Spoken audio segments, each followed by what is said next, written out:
Another class, a very advanced woman. She's from China. Very, very advanced.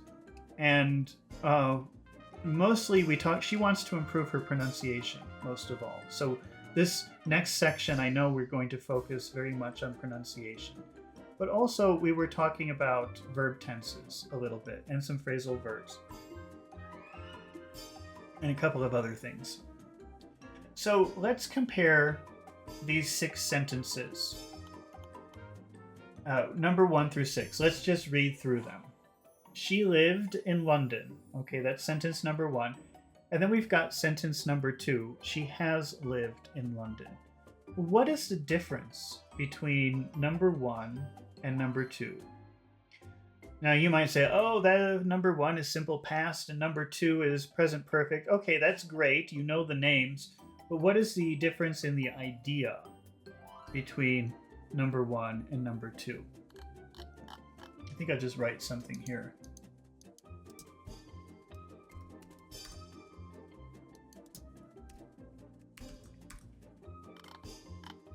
Okay, number 1 is closed.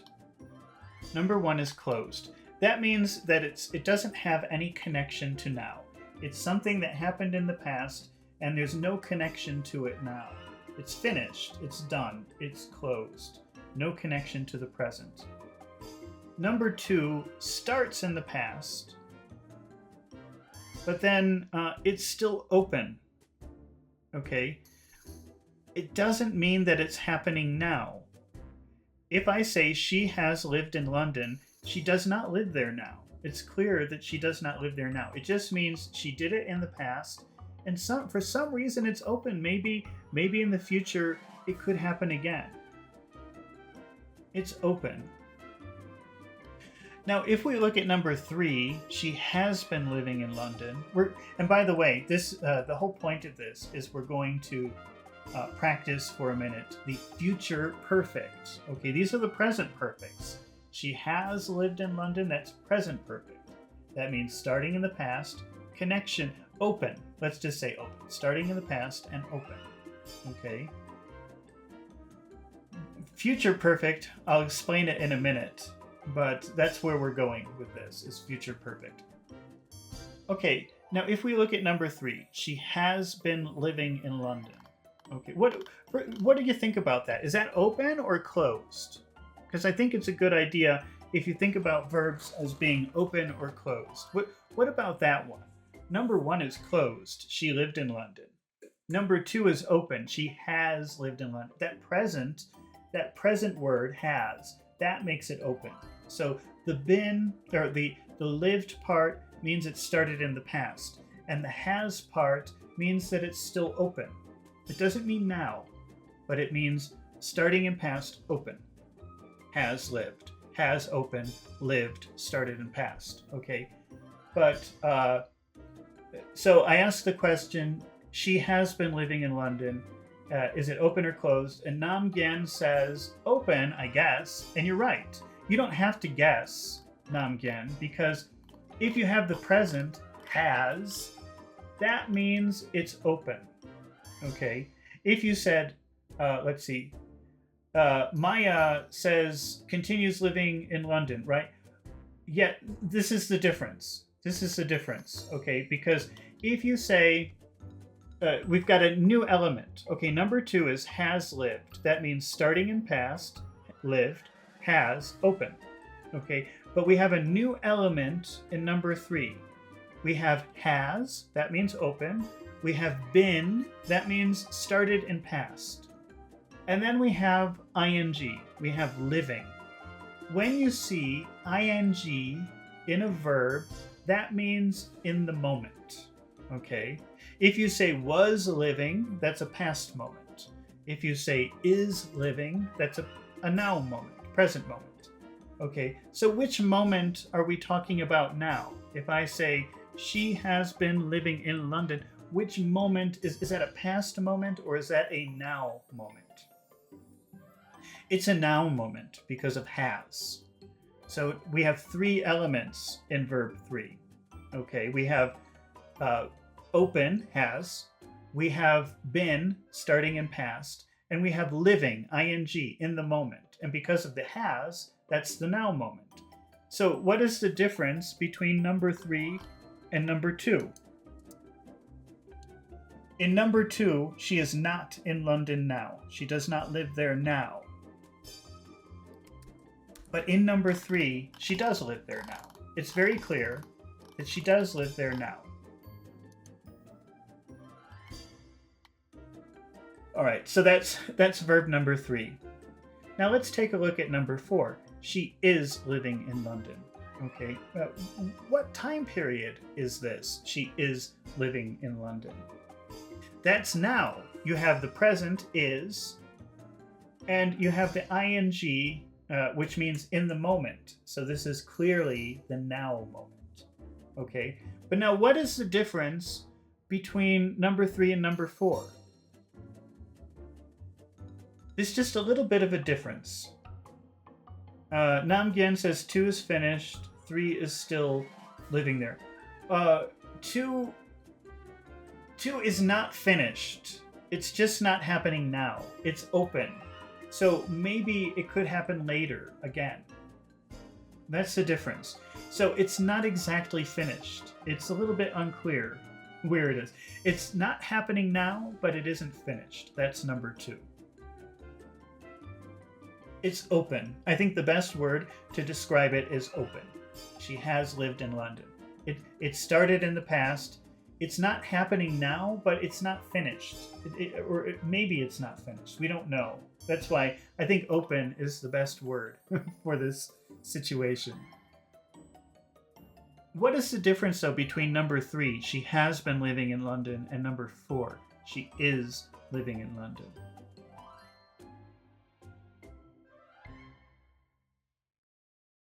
I think that number 3 sounds more temporary because you're including a little bit of the past, you're including now, and there's a little doubt about the future.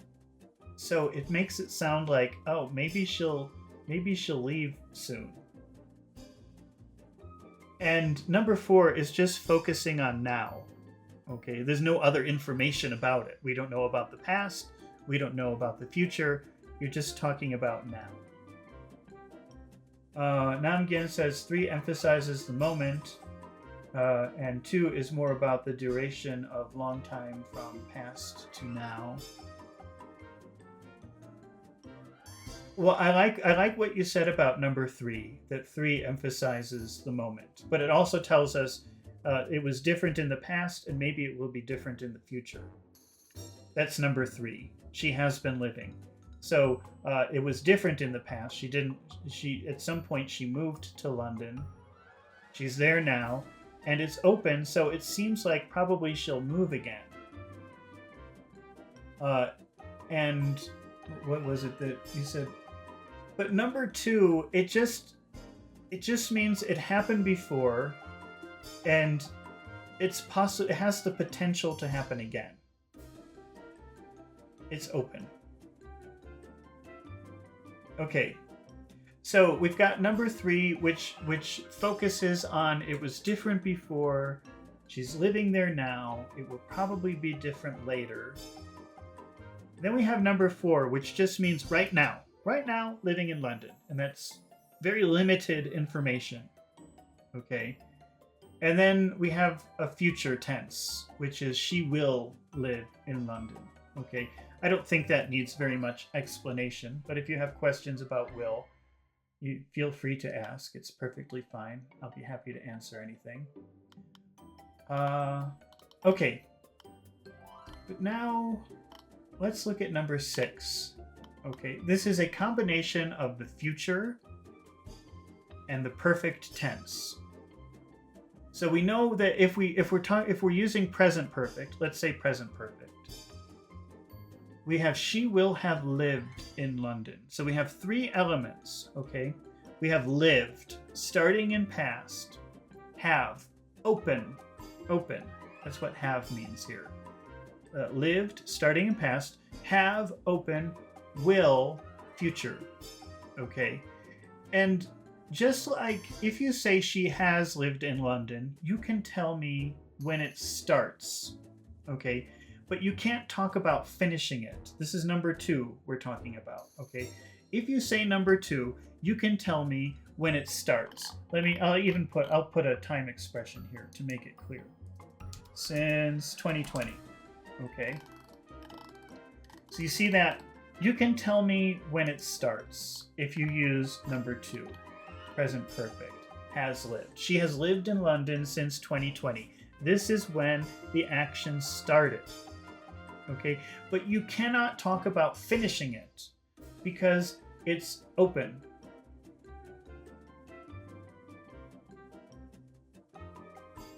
Oh, I'm just reading Nam Gyen's question, 4 and 3. 4 and 3. 4 and 3. She has been living in London. That's number 3. 4. She is living in London. Okay, well, the difference between she has been living and she is living is when you say number 3, you're focusing, you're telling me it was different in the past. It will probably be different in the future. So the been part means it started in the past. The has part means it's open. I don't know about the future. I don't know how the future will be. That's why if you use has, you're saying, I don't know what's happening later about this. So has been, that means starting in past. I don't know about the future, but right now, okay, maybe if we say these in different words, okay. So I'll read number 3. She has been living in London. Let's say this a different way. Wait, I'll type it out. This is funny. Let's see. She didn't live in London in the past, but she lives there now. I am not sure where she will live in the future. If you use present perfect progressive, where is it? Oh no, I made a lot of typing mistakes. I have to, every time, I type all day long, but it doesn't matter. I still always make so many mistakes every single time. Let me fix my problems here. Okay. When you say number 3, what you're really saying is, oh, she didn't live. Oh, God. There we go. Hopefully no more problems here. Okay, if you say number 3, she has been living in London, you're including a little bit of the past. You're including, I don't know what will happen in the future. And you're also saying right now, it's true. Okay, so by using this verb tense, you're saying she didn't live in London in the past, but she lives there now, and I'm not sure where she will live in the future. So it sounds very temporary. It just sounds like it started in the past, it's happening now, I don't know what's going to happen in the future. So there's kind of a doubt to it, like who knows how it will change later. But if you say number 4, that just means right now. That's what number 4 means. Okay, now let's go back to... Okay, so no, let's look at number 2. She has lived in London since 2020. You can use since. You can tell me when it started, because that's what present perfect means. It means it started in the past, and somehow it's still open. Okay, so you cannot talk about when something finished, because present perfect is open. You can only tell me when it starts. Future perfect is like the mirror reflection of that.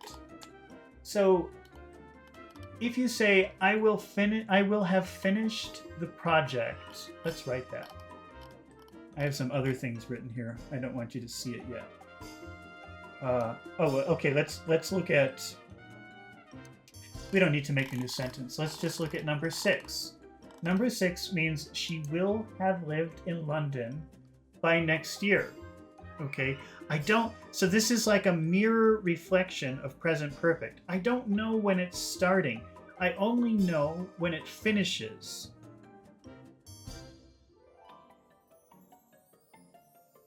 Namgen says number 2. It started in 2020, but not sure about now and future. That's right. That part is unclear because it's open.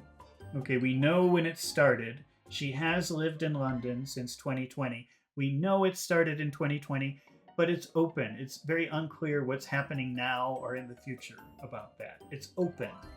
I think open is really the best way to think about the perfect tenses, or the present perfect tenses. But now in number 6, she will have lived in London. It's like a mirror opposite of number 2. Okay, we know when it finishes, but it's not clear when it starts. The starting point is open, but the ending is very clear. So if you say she will have lived in London by next year, we know it finishes next year. It's just not clear when it starts. Okay, is that pretty clear? Does that make sense? That's the open part. It's like if you put a mirror in front of number 2, you see the opposite thing. The beginning is open, but the end is clear. That's the future perfect tense.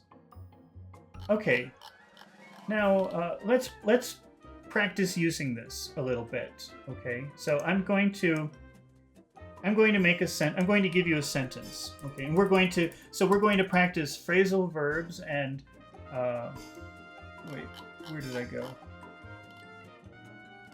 Okay, so we'll practice some phrasal verbs and using future perfect and also a couple of other things in this exercise. Okay, so I'm going to give you a sentence, which is does number 6, Maya is asking, does number 6 mean that she is going to leave London? No, Maya, it's the opposite. It means right now she is not in London, but definitely by next year she will be. Okay, we know when the action finishes. Well, completes. Maybe finish is a bad word here. So if you say she will have lived in London by next year, it means definitely next year she will live in London. But we don't know when it's going to start. Maybe tomorrow, maybe next week, maybe in 5 months. We don't know. The opening part is unclear. But we know definitely by next year, deadline next year, she lives in London. That's the purpose of this. So in present perfect, you know when it starts, you're not sure about the finishing. In future perfect, you know when it finishes, but you're not sure when it starts. Okay, so I'm going to make a sentence with a phrasal verb. This has a phrasal verb in it. John breaks in the trainees. John breaks in the trainees. John breaks in the trainees. Do you know that phrasal verb, break in? Break in. When I was doing this class, she said, oh yeah, I know break in. That's like the robbers come to the bank and they break the window or they break the door and they enter. That's true. Break in does mean that you force entry into a place, but also break in means something else. You know, I guess I have very strange feet, because when I buy new shoes, for the first 1 or 2 weeks, my shoes are extremely uncomfortable. They hurt. My feet hurt. They give me a lot of problems. It takes about maybe 2 weeks of wearing the shoes to become comfortable in them. Do you have that problem too? When you buy new shoes, the first 1 or 2 weeks are very uncomfortable. They hurt your feet. But then after 2 or 3 weeks, they become more comfortable. Break in means like become more comfortable. Become more comfortable. Well, let's put break in here. Break in. Maybe you could think about this like an adjustment period. So why is that? When you buy new shoes, they're very uncomfortable for, I don't know, 1 or 2 weeks. But as you wear them, the shoes begin to form around your feet. They become more comfortable. This is a period where you and the shoes are becoming more comfortable. This is break in. This is a break in period. This is a period where things become more comfortable, where you start to fit. So what do you think that means? John breaks in the trainees. John breaks in the trainees. Now, depending on your job, I know a lot of people, especially like in IT, it's very difficult when you start a new job because you have to learn what is the company doing, how does the team work. Namgyen says John feels more comfortable with the trainees. Reverse it, Namgyen. John is helping the trainees become more comfortable. He's like a teacher. He must be some kind of teacher, helping them to become more comfortable in their new job. To break in it's just like breaking in the shoes. Your feet don't change the shape, your shoes change shape. When you break in the shoes, you're making the shoes fit your foot. And John is making the employees fit the company. He's making them more comfortable with their job. That's what it means. So John must be some kind of teacher or trainer. Does that make sense? It's a pretty common phrasal verb to use in this way, not just for robbers who want to go in your house and take your things.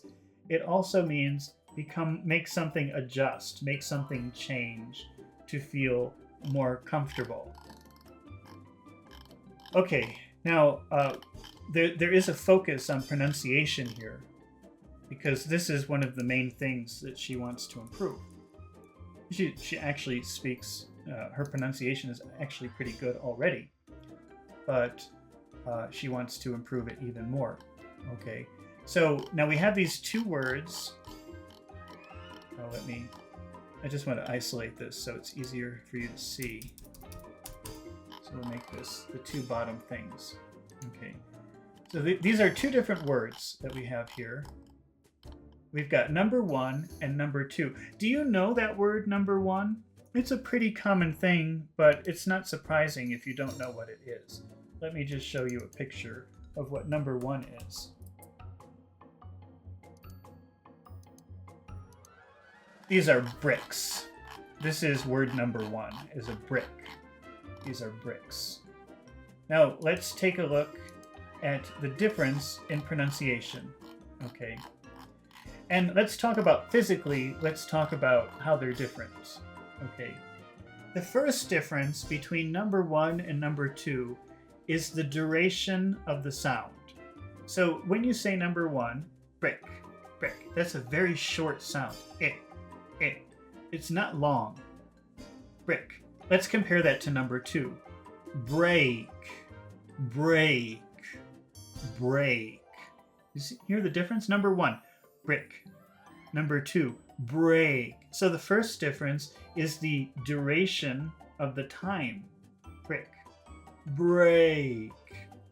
Can you hear the difference? I'm exaggerating, but can you hear the difference? Okay, here's another difference. Number one is the kind of sound that you eat. Okay, so when you say brick, you should feel the air going down. You should feel a little muscle here going down. Brick, brick. You should be pushing down when you say that word. You eat that word.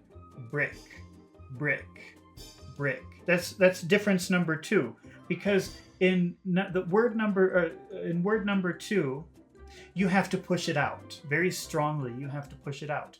Break. You feel air coming up and going out of your mouth. Break. Break. So here are two differences, physical differences between number one and number two. Number one is short, brick. Number two is long, break. Number one you eat, brick. Number two you push out, break. Break. You should feel air coming out when you say number two. Here's one more difference. One more difference between number one and number two. Number one is a very pure sound. Not much happening there. Number two is a more complex sound. It has like three sounds in it. break. That's like 3 different sounds. Break. It's 3 sounds. And the last 2 sounds, you really push out air. Break. Break. Break. That's number 2. Brick. Brick. That's number 1. So three big differences right there. I wish I could hear you practicing. I love to hear you practicing. Okay, let's see. Let's go back. So this is not brick in, but break in. Break. You've got to feel it push out. It's a very strong push. Okay. Now let's go back to the exercise. Okay, and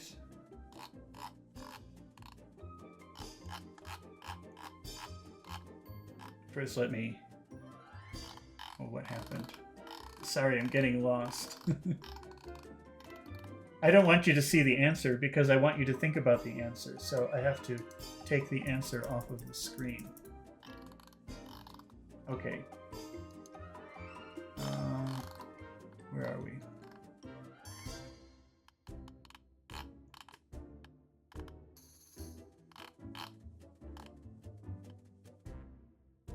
See, we were talking about breaking in the shoes. You always use break in when you're talking about shoes. A break in. Do you know what a break in period is at work? That would be like a period where they understand that you're new. They don't expect you to do 100% of the job. They know that you have to learn things and get comfortable with things. So usually, if you have a complicated job, maybe it would take 2 or 3 months break-in period. A period where they don't expect you to do everything because you don't understand the way the company works. So it's a period of becoming comfortable. Okay, but so we have this sentence. John breaks in the trainees. John breaks in the trainees, which means he's helping them to become more comfortable with their job. John breaks in the trainees. Now, if we add the time expression by February, okay, you could just say John will break in the trainees by February. But if you want to place a lot of emphasis on the time, like, well, I know it finishes in February, but it's not clear, the beginning of the process is not very clear. We can use the future perfect tense. Using will, how will you change that sentence using the future perfect tense? John breaks in the employees by February. Let's change break in to future perfect using will. John will have. So will, that's future, have, that's the open part. And John will have broken in. Okay, Namgyen says John will have broken in by February. One problem is that when you say break in, it means make something more comfortable. Okay? Make something more comfortable. You always must use an object when you use break in, and it means make comfortable. Because remember, break in means other things, and it doesn't need an object. But here, break in means make something more comfortable. Make something adjust. You have to name that thing. You cannot omit that. So you have to say John will have broken in the employees by February. Otherwise, the idea is not complete. But you're right. You're right. It's he will have broken in the trainees. He will have broken in the trainees. Okay, so then we get to some interesting problems here. So let's put the answer up here. Yeah, Maya says, will have broken in his trainees. Yes, except Maya, you have to also use a subject. You also have to name the person who's doing it. In English, some languages you don't have to do that, but in English you always name a subject. So you must say he will have. He will have broken in his trainees. That would be okay, yes. Okay. So here's our answer. He will have broken in the trainees. Now, this is a separable phrasal verb, okay? That means that you can put the object inside the verb. You can do the inside position. So also, you can say, he will have broken the trainees in. He will have broken the trainees in. That's the inside position. So there are two ways that you can say this. He will have broken in the trainees, or he will have broken the trainees in. Two different options. Okay. Which creates a problem. Because when I was doing the class, let me just bring this up here. She said, oh, so the reason we were talking about this, break the trainees in, break in the trainees, is because she wanted to use the substitution word. She wanted to use them. And what she said was, he will have broken in them. Okay? But actually, that is the one thing you cannot say. Okay? So if you look at all of these options, 1, 2, 3, and 4, let's read them. He will have broken in the trainees. That's okay. You can say it like that. Number 2, he will have broken the trainees in. That is also correct. That is fine. You can say that. You can say number 4. He will have broken them in. Okay, that's okay. But you cannot say number 3. You cannot say he will have broken in them. So if you are naming the thing, if you give me the name of the noun, the trainees, you have two options. He will have broken in the trainees, or he will have broken the trainees in. Okay, but if you use the pronoun and the verb is separable, meaning you can separate the two words, the object must be inside the verb. So you must say he will have broken them in. That's a really annoying, complicated thing about English. But so we're just reviewing that little rule right now. Okay. All right. Now again, the focus here, we were practicing future perfect, but we're really practicing the pronunciation mostly. Okay. And she was having a difficult time with the word trainees. And if I say that word, trainees, what do you think about those two vowel sounds? Are they long sounds or are they short sounds? Is it trainees or is it trainees? It's very long. Maya, I don't know, are you Russian or Ukrainian? I see that you're using the Cyrillic. I know that Russians and Ukrainians, because I have some Russian and Ukrainian students, they do not like to say big E's at the end of words. So a Russian or a Ukrainian would probably say something like trainees.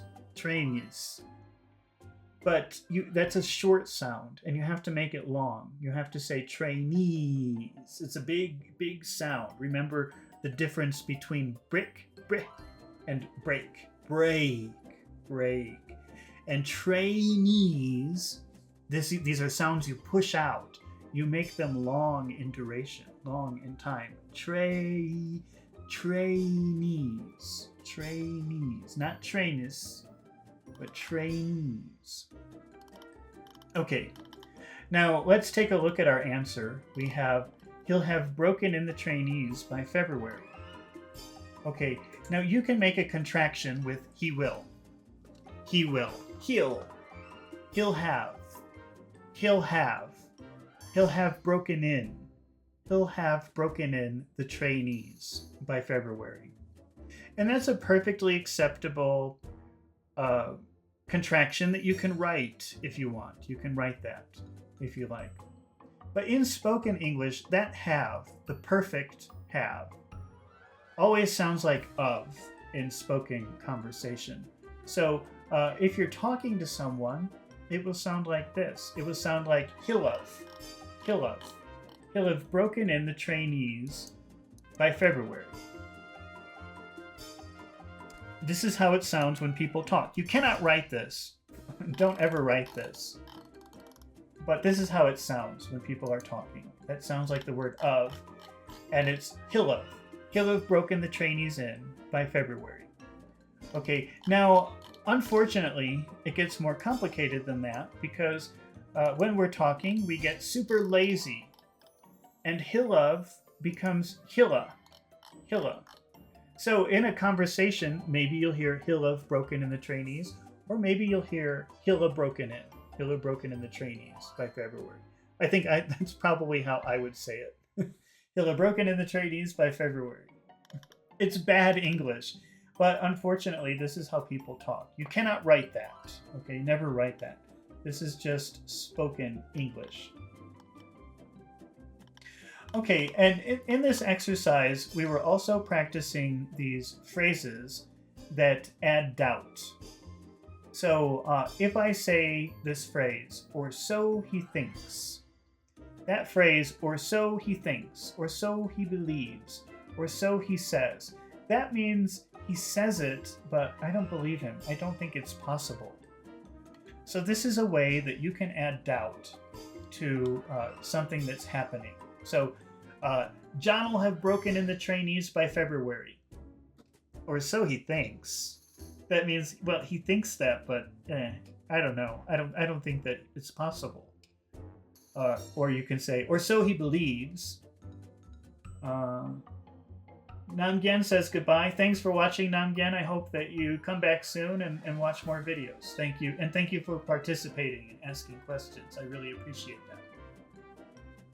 So he'll have broken the trainees in by February. Or so he says. That means he says it, but I don't think so. I don't think it's possible.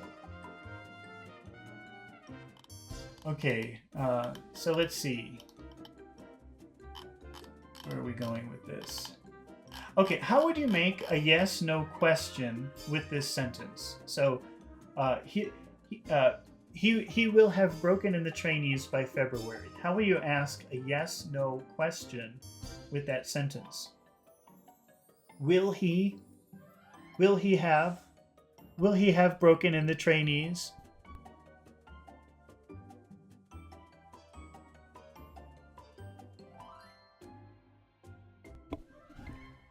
Will he have broken in the trainees by February? Will he have broken in the trainees by February? Let's answer no. No, he will. No, he will not. No, he won't. No, he won't have. No, he won't have. No, he won't. No, he won't have broken in the trainees by February. No, he won't have broken in the trainees by February.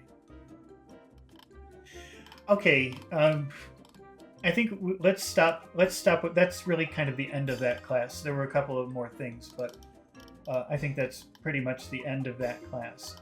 And I think, is this the final class? I don't know. But again, this is an advanced person. This is a new class. Very advanced person. And we were focusing mostly on pronunciation. Okay, that's all we focused on, really, was maybe pronunciation and some vocabulary, some advanced vocabulary. And she is in the medical field. She's a researcher. So we were reading an article, like a medical research article, but only to focus on pronunciation. Okay, so that's what we'll do for the next part of this class, is we're just focusing on pronunciation. So let's look at this phrase. Brain scans also show. Brain scans also show. Let's look at that. Let's look at these two words. Brain scans. Brain scans. Brain scans. What do you think about those vowel sounds? Brain scans. Do you think those are short sounds? Remember the difference between brick and break. Very different. Do you think the length of those sounds are the same? What do you think? Brain. That's long. That's a very long sound. So you shouldn't say brain, brain. That would be difficult to understand. It's actually two sounds. It's e, brain, brain. So it's not brain, it's brain. Think about the next word, scans, scans. Do you think that's a long sound or a short sound? It's very long. It's several sounds, actually. And if you try to say it in a very short way, skins, big skin, brinskins, brinskins, that would be hard to understand because it's not brinskins, it's brain scans.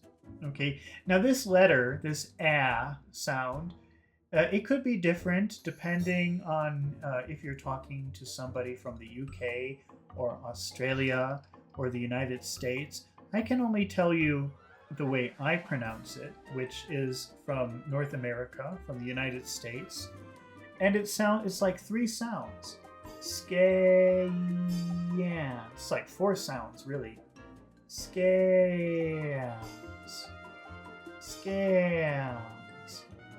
Brain scans. Now let's look at the next word. Also. Also. Also. That's two vowel sounds.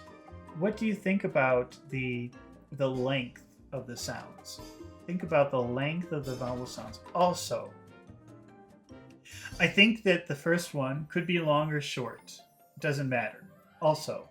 Also. I think it's short. Let's say it's short. What about the second sound? So. So. In a lot of languages, when you see that O, it's pronounced in a very short way. So, so, also. But not in English. It's a very long, very big sound. It's two sounds. It's O, oo. So. See how I give a kiss at the end? So. You have to give a kiss when you say also. So let's say all three words together. Brain scans also. Make sure that you're saying those vowel sounds in a very long way. I swear this is like the magic key to English pronunciation because most people have this problem. And if you're having problems being understood and you realize this and you start to change this, you will see an enormous difference in how well people understand you. It's like a little secret. Oh, I'm going to cut this video up later and I think I will call this pronunciation secrets because it's like my little secret pronunciation key. Brain scans also, and then we have the word show. What do you think about that final vowel sound? Is that a big sound or a short sound? It's a very long sound. It's two sounds. Again, it's O. It's O. It's not O. It's O. Brain scans also show. You have to take your time when you're saying the long vowel sounds. Now let's take a look at the next phrase. That when people, I'm just thinking about this with you. I have to think about it too. What do you think about the vowel sound there? Is that long or short? It's short. When. What do you think about when? This is more complicated because W is actually a vowel sound. So if you just had en, n, that would be very short.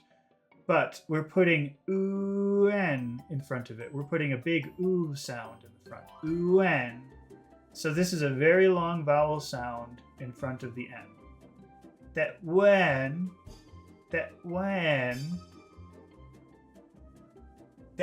people, what do you think about that? People. That's very long. People. That when people. Brain scans also show that when people. Can you say all of that? Focusing on the vowel sounds and the duration of the vowel sounds. Brain scans also show that when people have to pay attention to the vowel sounds. You definitely do. Are given. Are given. Are given. Are given. That's short. Are is short. Are given. It's not big. It's not are. It's just are. What about given? Given. Given.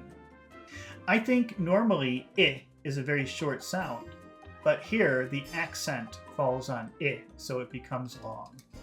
So it's unnaturally long. Given, given, given. So that's long, short, long, short. Are given, you hear that? Can you hear how give becomes very long? Give, give. So it's not give. It's not give. It's give. You have to imagine you're saying an H. You're pushing air out. Given. That's what makes it long. That push. Are given. Placebo. Placebo. What do you think about that word? Placebo. Are those long sounds or short sounds? Pla. That's short. Pla. What about placebo? Placebo. Oh, that's so long. That's extremely long. Placebo. And then O, that's always long.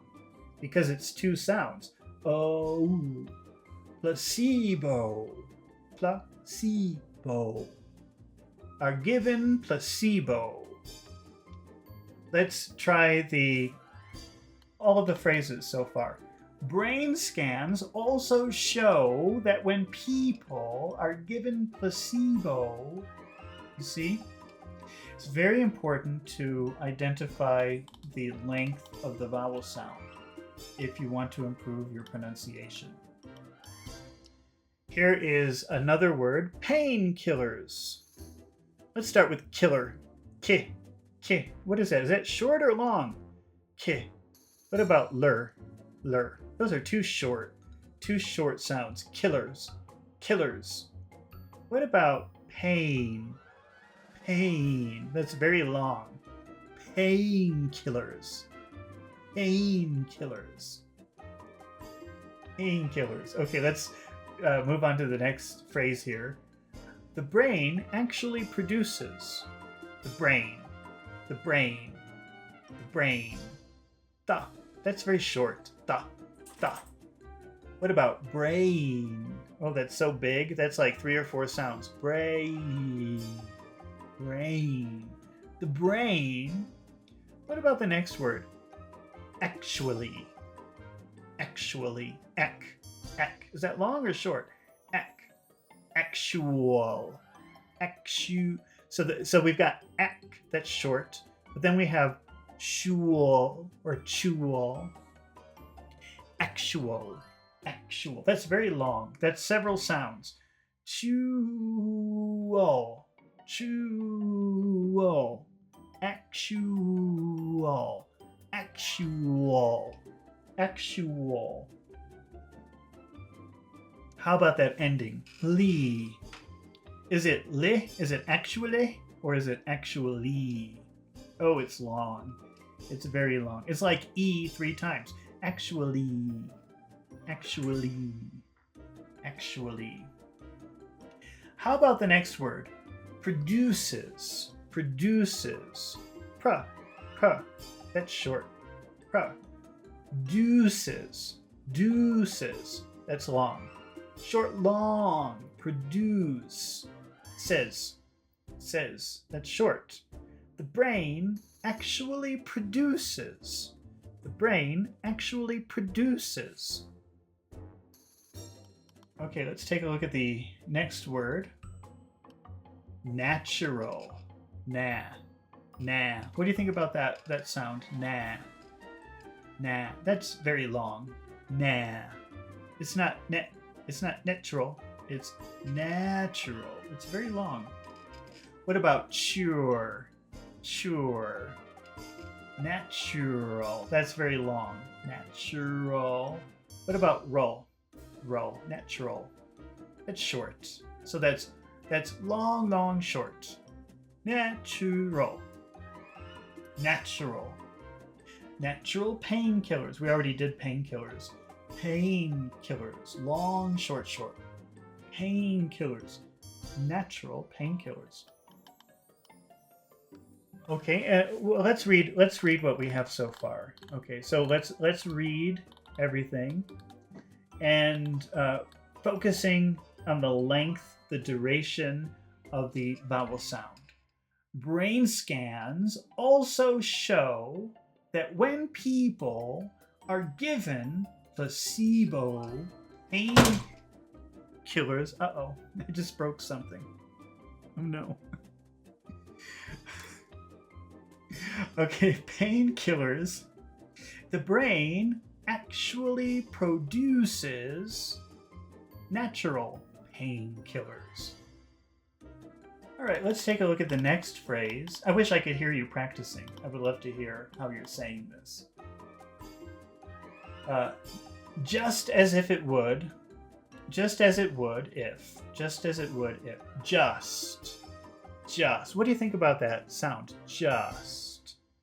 Just. Just. Is that long or short? Just. It's long. There's something long about that. Just. Just. How about as it? As it. Just as it. Just as it. Just as it. Just I think that's long. Just as. Because it's not is, it's as. Just as. Just as. Too long. What about it? It. That's short. So that's long, long, short. Long, long, short. Just as it. Just as it. Just as it would. Okay, now this word would, it must be very long because it starts with a W. Would. It's at least two sounds. Would. Would. Just as it would. Just as it would. If. What about that word if? That's short. Just as it would if. Just as it would if. Just as it would if. Can you hear the length of the vowel sounds? Okay, and then we got into this discussion about pronunciation because actually the way that she was saying it, it sounded like she was saying number 2. It sounded like she was saying justice instead of number 1, which is just as. And there are a couple of big differences between number 1 and number 2. So let's look at number 1. Just as. And the first difference is the length, the duration of the vowel sounds. 2 long vowel sounds. Just as. Compare that to number 2, which is justice. Those are 2 short sounds. Justice. Can you hear the difference? Number 1, just as. Number 2, justice. The difference between those two is that number 2 is short, short. And number 1 is long, long. Just as. Just as. Number 2, justice. Can you hear the length difference? They're different. The number 2 is short, short. Number 1 is long, long. Now, another big difference, and this is a problem, she's a Spanish speaker. This is a problem for people who speak Spanish, is that number 1, that final sound is the sound of an insect, like a bee or a mosquito. Zzz. That is the sound at the end of the phrase. Just as. It's the sound of a mosquito or a bee. Zzz. And in number 2, it is the sound of a snake. S. Justice. Listen to number 1. Just as. Number 2, justice. So number 1 is like an insect, like a mosquito or a bee. Just as. And number 2 is the sound of a snake, justice. Now, since we're talking about pronunciation and things that sound different, let's compare how you pronounce number 2 versus number 3. Number 2, justice.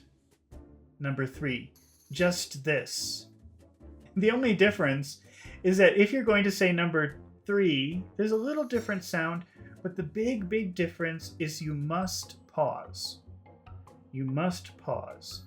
You must say just this. Just stop. This. Just this. Just this. Very, very short. Just this. Number 2, justice. No stopping. Number 3, just this. You have to stop if you say number 3. Okay, actually, I think that we should stop here for today. I think that's enough for one day. All right, so thank you everybody who stayed and watched all this time. I'm so happy that you stayed. And I will be back a little bit later to do some readings from some books, and we can talk about vocabulary.